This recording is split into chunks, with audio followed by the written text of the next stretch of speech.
What up guys, One Fit Bruja here, and today I am back with a video on shadow work and witchcraft 101. Okay, so with that topic out there, we're going to be going over what is your shadow in the first place, what is shadow work, and where did your shadow actually originate from, amongst some other topics that some other YouTubers may not have dived into. I know this is actually a pretty popular topic, so that's why I want to go over it, because I have trial and error myself, and I want to let you guys know some of the things that I've been doing to help bring out my shadow and work with my shadow instead of suppressing my shadow. Because if you suppress your shadow your whole life, bad things happen, because you are denying the other half of yourself, basically. So I'm going to start from the beginning and let you know what your shadow is in the first place, and then we'll go from there. So if you're interested in this topic, then stick around. We have a lot to cover. I have a lot of notes here. I typed up a lot of stuff, like pages of stuff, like a book's worth of things. I'm going to try and segregate into sections and give you all these little bulletins of information that you guys can utilize in your craft or just on everyday life, spiritual journey that you're on. What is your shadow? Your shadow is a place within you that actually contains all your secrets, repressed feelings, your primitive impulses, parts that you deem of yourself that are unacceptable or shameful or sinful, or even maybe evil to you in today's society. Society is what really fucked you over mentally, is what it comes down to. You placed all these harsh viewpoints of yourself based off of what society deems acceptable. And that's where these triggers technically come from, and how you were brought up within your childhood. All of this stems back to a traumatic upbringing or a traumatic experience. Whether how subtle it may seem to you compared to other people's experiences, it doesn't matter. It still traumatized you, and that goes into your shadow and it gets suppressed over time, and you keep suppressing it. And that's where it becomes dangerous, and it can affect other people around you, especially people that you actually care about. And you'll just blow up for no apparent reason because you can't take it anymore. There's only so much you can do to suppress yourself. We are not machines. We have emotions. We're human. So eventually we do lose control of our emotions, whether we'd like to admit it or not. It's not just women that do this. A lot of men like to gaslight women because they are more emotional or in touch with their intuition, and they like to call you crazy for it. And that can also be a traumatic upbringing or something stemming from your childhood. I know my dad used to do that a lot with my mother. He would call her crazy because she would have a sneaking suspicion that he's up to no good, when in reality she was right. She knew, but he tried to make her feel like she was crazy and she was wrong, and he put her down for it when he knew he was doing something he wasn't supposed to be doing. So that's just an example. That's not everything that could happen to you in your life or, through your upbringing that can make you this way to, build that shadow up. There's lots of other circumstances that I cannot cover in one video. So, you know your childhood. I don't know your childhood. I know my childhood. So I'm just, trying to bring up little bits of information to help relate to a wide array of an audience. So basically, your shadow is your subconscious mind, your unconscious mind that is suppressing all these built-up traumatic experiences that has happened to you. Like I said, this stems from childhood, so you could be suppressing a lot of anger, a lot of stress, a lot of trauma. Your shadow has energies correlated with anger, jealousy. Maybe you feel guilty about something, or you've had some sort of thoughts that you thought were bad because you wanted to curb stomp someone's head into the cement. That is normal. We all go through those, especially when somebody pisses us off. Do we actually act on it and actually kill these people in real life? No, you can't do that. As much as you would love to have like the revenge because someone spat all these words out in your face, or probably maybe abused you, physically beat the crap out of you, and you want that payback, that's not going to happen. So you suppress it, and that becomes part of your shadow. Your shadow is also linked to mental illness, and addiction. If you drink too much alcohol, sometimes I drink too much alcohol. Sometimes I might have a drink every day of the week, and I'm like, that's just too much, and it messes with my metabolism. And then when my metabolism slows down, I gain weight. And then that messes with my mental state. So my shadow is like screaming by the time I'm done abusing myself. But that also comes from a deep trigger within my mind and trauma as well that stems from childhood. So that's something you have to psychologically rewire and keep track of why you are constantly needing to abuse yourself like that. Little do people know that your shadow is linked to chronic illnesses, such as eating disordered behavior, or you have really achy joints. It's linked to mental illnesses, so you can pent up this energy inside your body, and your body will hurt. Your joints will hurt. Your muscles will hurt because your emotional and your mental stress festers up and manifests into pain in your body. That is real shit. A lot of people don't think about that, but what you do mentally has a bad side effect on your physical body. Your shadow is also that part of you that lashes out onto others that you care about for no reason. But technically there is a reason, you just haven't confronted it yet and brought it to the forefront of your mind to deal with it. The more you suppress things, like I said earlier, the more they're going to come out in negative ways. Usually you lash out because someone is getting close. Someone's getting close to finding out who you are, and they maybe want to even try and help you, which is like one of the worst triggers. I don't like people finding out how I deal with things. Sometimes I'm okay with it. It's really just how comfortable I am, what mood I'm in at the time when someone brings up this situation. If I'm clear-headed, probably not drinking is the best, because sometimes I get defensive. I don't need to, like, what's the point in that? What good is it going to do me? But I'm familiar with what I do, and I've noticed that's what I do. I don't need to get defensive about certain aspects of myself that I should already be comfortable with in order to push someone out so they can't find out more about me or find out how damaged or broken I am. That is part of your shadow. That's what your shadow does. So now that you guys know what your shadow is linked to, I'm going to move on to what is shadow work? Where did it come from? What is shadow work? Shadow work is confronting your problems, your trauma that has been built up over time ever since your childhood. And it's probably already manifested into something bigger, such as mental illness or self-harming or the addictions like I've been talking about. Shadow work dates back to our earliest shaman ancestors, such as like medicine witches, people who believed in natural healing, herbal concoctions, people who just wanted to be in touch with themselves, in touch with their intuitions, and wanted to listen to themselves instead of falling into a societal trap of where you have to be a certain way or else it's evil. Such as early Christian ages, there was a lot of brainwashing back then to push people into certain religions, not even necessarily Christianity, but it was one of the big ones. So whatever was not acceptable within that cult, religion, was viewed upon as evil, the devil's work. So you're evil, everything you got to be careful about every little thing you do. And that's extremely brainwashing.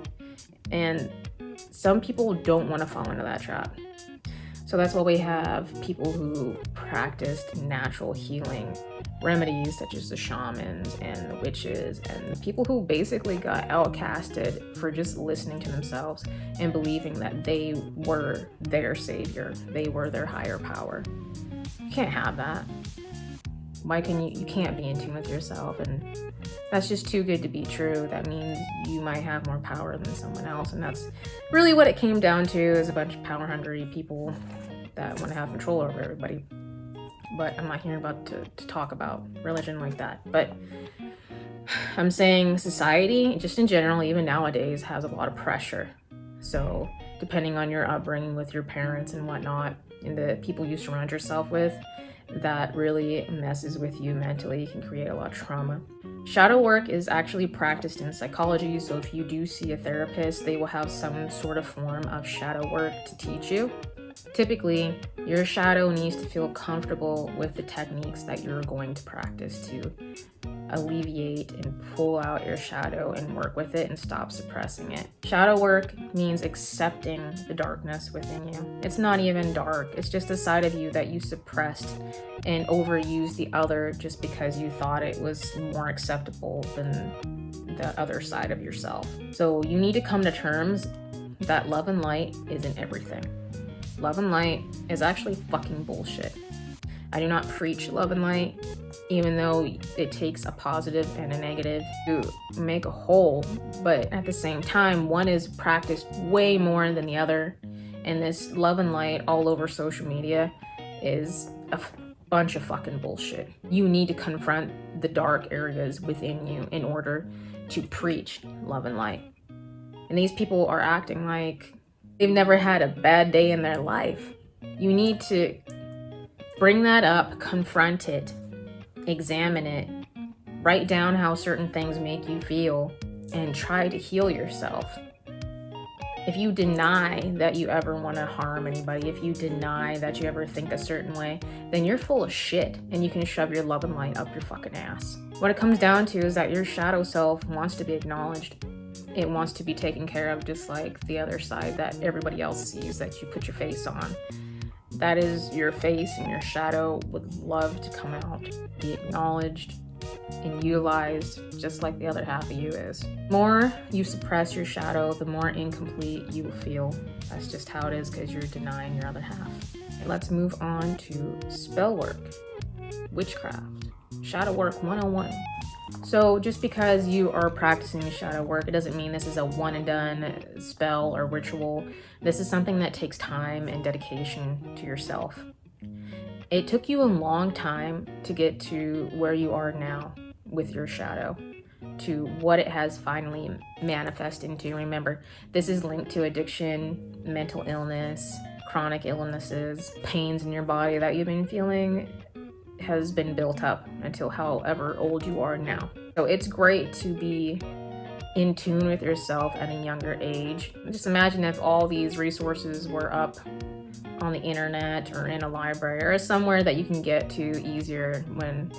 When I was younger, holy crap, I would have started this earlier if I realized that, hey, I need to be more in touch with myself instead of suppressing my needs with any sort of addiction like food or binge eating, alcohol, whatever, drugs, you name it. I would have loved to just bring that out, but then again, childhood trauma. I had adults saying what you're thinking of is stupid and not valuable. So of course you suppress that because that's what you're told. You're a little sponge. These people weren't looking out for your best interest because they felt like that was stupid, or someone told them that was stupid when they were growing up, and they're just kind of passing it along. All right, so we're gonna go over a typical method that most of you have heard about, which is crystal meditation. If you perform a crystal meditation, what you really are doing is a simple meditation. It's just with, crystals, mineral rocks. And you're gonna grab whichever one you gravitate towards at the time being, because that's what you need intuitively, what your shadow needs. So grab whichever one you feel like will heal and bring out your shadow to the forefront. At this point, since you're focusing on your shadow, and if you are meditating at a point in time where you actually got triggered, that's one of the best points where you can actually start your meditation, is to meditate on your trigger. If you actually have the time to do it. If not, you can write down somewhere how you felt, save it for later, and meditate on that trigger, because you want to confront these triggers. That's the whole point of the meditation, is to tap into your shadow mind. Remember, awareness is key. Be aware of your actions, be aware of yourself, be aware of what you're saying.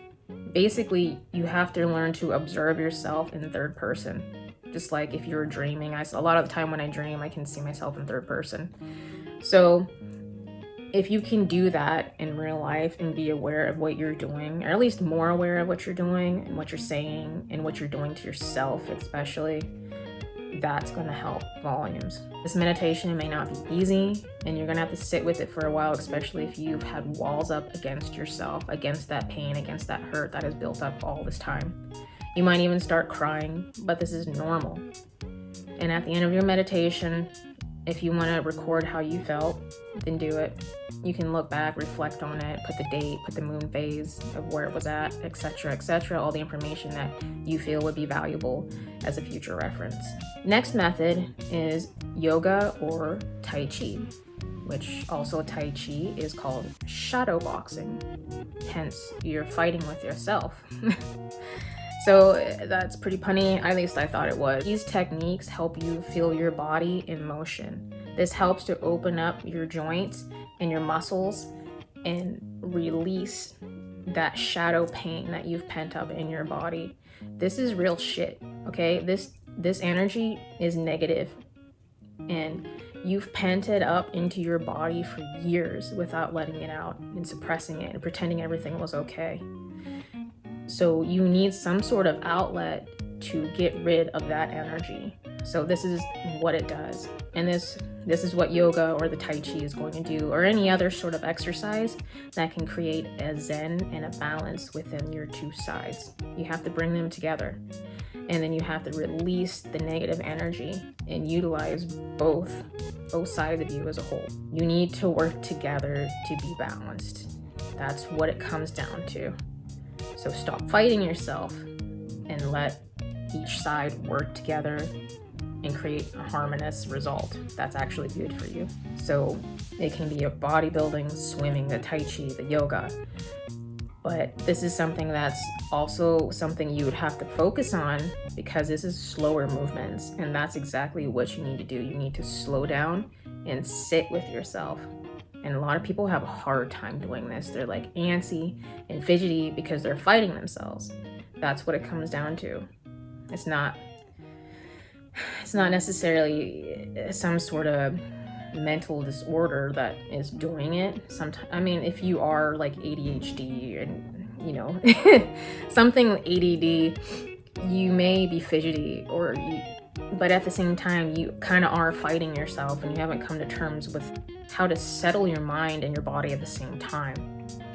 I'm not going to say it's going to completely take it away, but it does help when you have an outlet that you can focus on. So you need to feel your body through these motions that are slowed down. And these motions hurt. If you've ever done yoga or Tai Chi, it's something that you have to hold and push through the motion. You're going to feel it. You're going to feel it through your body. This stuff isn't easy. It's not the shit you see all over social media. It's hard to do some of these things and hold those stances for a long period of time. So don't think just because, you know, your girlfriend does it, it's bullshit. It's just easy shit that she just doesn't want to lift weights or something. It's not. If you've ever actually tried it, try holding that pose for a good, 2 minutes or so, or trying to have that balance that she has. That's not easy. So as you go through these movements, you're going to release trauma. These movements hurt. And the pain that you've kept in your body is going to be released out. You might get upset, frustrated, or cry. But the whole point is here to not give up, and you need to feel every single emotion that comes through when you're doing these exercises. You have to channel that energy. This is what you're doing here. You're channeling. So you need to create a consciousness now with your mind, your body, and your soul, and channel it through your exercise. Your shadow is strong. Your shadow won't let you give up. Your shadow took a lot of bullshit for a lot of years, and you've gotten this far, and you need to let your shadow help you through these motions. So call upon your shadow's power to help you. Calling upon your inner self, technically a higher self if you think about it. This part of you is extremely strong. It took all the pain, all the bullshit for all those years, and it helps you get through a lot. That anger that you might feel when you're doing this, of the frustration of maybe I should give up. No, you're not going to give up. You've come too far to give up. Like I said, you don't have to do yoga or Tai Chi. You just need to find something that helps you feel your emotions, feel your mind, feel your body, feel your soul. Be connected to it, push through it. Create a routine, create a positive outlet, and for you and your shadow side to push through and work in harmony. This is what it comes down to. You need to connect with yourself because you've been denying that connection for so long. Next is art. Art is an expression. Art can dig out some of the deepest, darkest desires that are locked away in your mind, in your body, in your soul. And if you can't get it out through words, some people have a hard time doing this. Sometimes words are not my best strong suit. I mean, obviously, if you watch my videos, I blubber around, stutter, trip over my words a lot. That's how I am. In person, it can be the same way. I feel like I don't get everything out that I would like to get out. But when it comes to reading or writing, I can write up a storm. I can give you as many details as possible and basically write a fucking novel. But in person, I'm not the best. I'm not going to lie. That's why in these videos, I'm trying to push out as much information as I can. And I say, always ask me in the comments if I missed something, or if you'd like to add something, you can do it yourself. That's great, it helps. Art is a representation of past, your present, and your future. And you can do like a divination meditation art if you can just let your body relax and just let your hand take over, and you can start painting, you can start molding clay if you'd like, you can just start sketching. It's kind of like automatic writing, but automatic art in that sense. You can simply make images of what you think your shadow would look like. You don't have to make it negative. You can make your shadow look positive. If anything, making your shadow look positive to create that connection, if you need it to be that way, then do it. Your shadow is badass. You just need to call upon it, build it up, and let your shadow know it's loved. Art is emotional. If you guys have ever seen Frida Kahlo's art, you will know that she portrayed a lot of her pain through her art. And she was channeling her shadow self. She was bringing up that trauma and manifesting it into artwork. And a lot of people loved it because they could see what she was going through. And it was beautiful to them because a lot of people have singular problems. Don't think you're the only one who's struggling with that shit, because you're not. If you can do things like that with your art and bring those emotions out onto a canvas, that would help you, and it does help other people because they know they're not alone. Moving on, we're going to move on to automatic writing or journaling, whatever you would like to call it. This is a method of writing down and recording all your triggers that happen, because sometimes we don't really have time to assess why we reacted a certain way. So if we can start recording those into a journal, you can have like a handheld journal, something small, maybe it's like the size of my hand or something. Or you can have a bigger journal, a thicker journal, where you write it in every night if you can remember by the time you get home. Sometimes our days are so cluttered with stuff that we're so stressed out that we can't even remember why it happened in the first place, or even how we felt at the time, which is a key point that you want to remember, is how you felt. And what did you say? How did you react? So recording things will help alleviate mental clutter. It'll help you assess yourself because you can go back and read that. Remember to be honest when doing this. Don't lie about how you felt when you're recording, when you're writing in your shadow journal. Do not lie.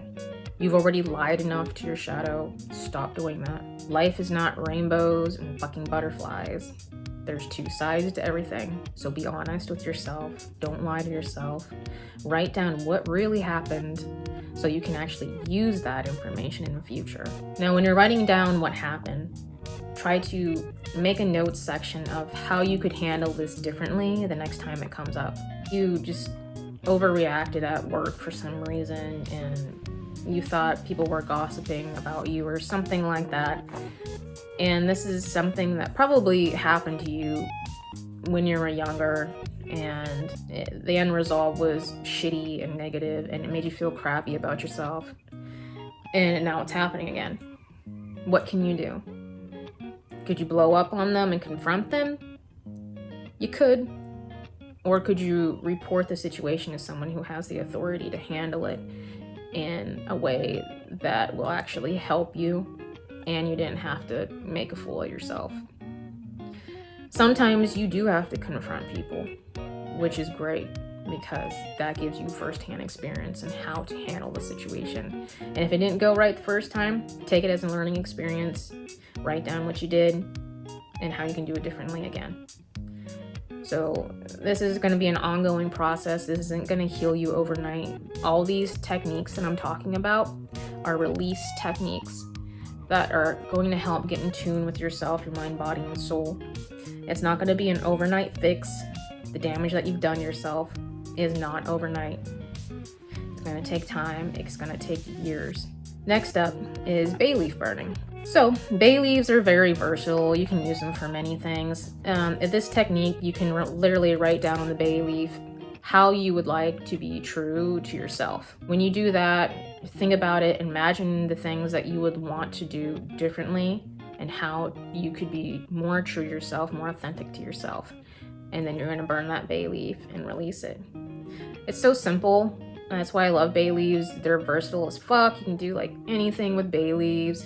So if you would like to do things like that, just here and there throughout your day, you can use build up phase to the full moon or the full moon because you're trying to bring this in. Methods to be true to yourself, methods to be authentic to yourself instead of trying to get rid of something about yourself. You don't want to get rid of your shadow. You want to learn how to take care of it because you've abandoned it. The whole point is to bring in more self-love for that side of you. Next is you can scry. You can go into a deep meditative state and focus on the trauma. Like you'll see a lot of images, especially if you're going to use a black mirror to scry, which I would highly recommend. You can zone out into this object and see a lot of things. A lot of things can flood into your mind and you can sit there, for hours, honestly, if you have the time, and dig up some deep-rooted trauma through that technique. Or you can use a crystal ball to scry. There's different methods. You can use water to scry. There's a lot of different scrying things you can do. You can use smoke, fire, but I like the blacked out mirror. But if you have a crystal ball that's made from obsidian, that is wonderful. That will have the same exact effect, which is something that I would love to get my hands on. I've been trying to find the right size crystal ball made from obsidian that is like my dream crystal ball that I need to find.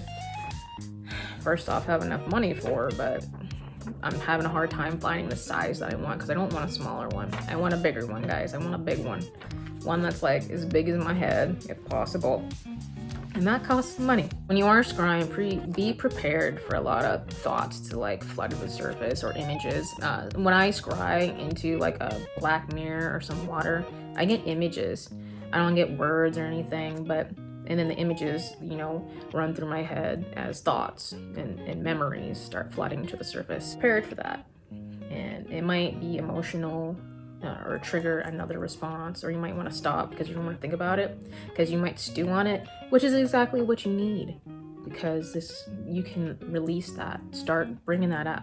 Start bringing it forth. At the end of the day, guys, the shadow was created by you. It was created by self-doubt, a lot of negativity, low self-esteem. You set you up to fail by creating these expectations of yourself that didn't need to be there. Expectations that weren't from you, they were from others. You're trying to impress someone else. You weren't set up to fail, you set you up to fail. Remember that. As you're scrying into the mirror or your ball, ask questions about yourself. Be honest. What are the thoughts that come to your mind? Write those down. It might be scrambled, but that's okay. That's what you need. Your mind isn't always going to articulate a perfect paragraph of what you're trying to ask for at the time. That's fine. You're going to piece together the bigger puzzle eventually of the situation that you're asking about. So just record everything. Record your own book of you.